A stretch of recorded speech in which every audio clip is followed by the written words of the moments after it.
Hello viewers, ಅಮ್ಮ ಅಡುಗೆ ಮನೆಗೆ ಸ್ವಾಗತ. ನಾನು ನಿಮ್ಮ ಮನೆ ಮಗಳು ಶಿಲ್ಪಾ.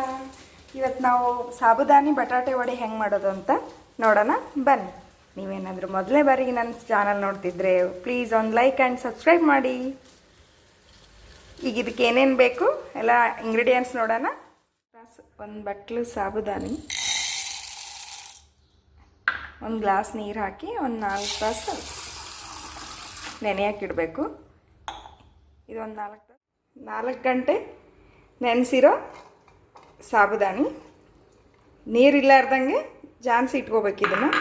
ಇದಕ್ಕೆ ಒಂದು ಬೇಯಿಸಿರೋ ಆಲೂಗಡ್ಡೆ ಬೇಯಿಸಿ ಸ್ಮ್ಯಾಶ್ ಮಾಡ್ಕೋಬೇಕು. ಇದಕ್ಕೀಗ 1 ಟೇಬಲ್ ಸ್ಪೂನ್ ಜೀರಿಗೆ, ರುಚಿಗೆ ತಕ್ಕಷ್ಟು ಉಪ್ಪು, ಸ್ವಲ್ಪ ಅರಿಶಿಣ, ಮತ್ತು ಗ್ರೈಂಡ್ ಮಾಡ್ಕೊಂಡಿರೋ ಮೆಣಸಿನ್ಕಾಯಿ, ಅಲ್ಲ ಬೆಳ್ಳುಳ್ಳಿ, ಸಣ್ಣದಾಗಿ ಹೆಚ್ಕೊಂಡಿರೋ 1 ಈರುಳ್ಳಿ, ಮತ್ತು ಕೊತ್ತಂಬರಿ ಸೊಪ್ಪು ಸ್ವಲ್ಪ ಜಾಸ್ತಿ ಬೇಕು ಇದಕ್ಕೆ. ಈಗ 1 ಟೇಬಲ್ ಸ್ಪೂನ್ ಕಾರ್ನ್ಫ್ಲೋರ್. ಇದು ನೀರು ಬೇಕಾಗಲ್ಲ ಇದು ಕಲಸೋಕ್ಕೆ. ಚೆನ್ನಾಗಿ ಕಲಿಸ್ಕೋಬೇಕು. ಇದಕ್ಕೇನು ನೀರೇನು ಬೇಕಾಗಿಲ್ಲ ಕಲಸೋಕ್ಕೆ. ಇಷ್ಟ ಆಯಿತು. ಇದನ್ನು ಇಷ್ಟು ಚೆನ್ನಾಗಿ ಕಲಿಸ್ಕೊಂಡು ಇಟ್ಕೊಂಡು ಸ್ಟವ್ ಮೇಲೆ ಎಣ್ಣೆ ಕಾಯಕ್ಕಿಡಬೇಕು. ಎಣ್ಣೆ ಬಿಸಿ ಆಗ್ಯದ. ಇದಕ್ಕೆ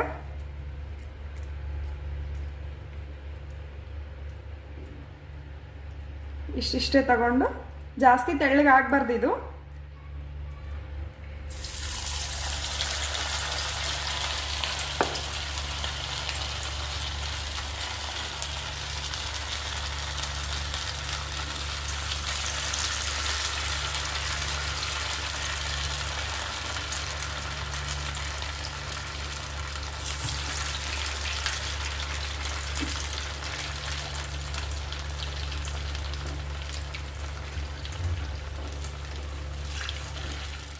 ಬೆಂದವ ತೆಗೆದು ಬಿಡಬೇಕು. ಗೋಲ್ಡನ್ ಬ್ರೌನ್ ಕಲರ್ ಆಗೋವರೆಗೂ ಬೇಯಿಸ್ಕೋಬೇಕು.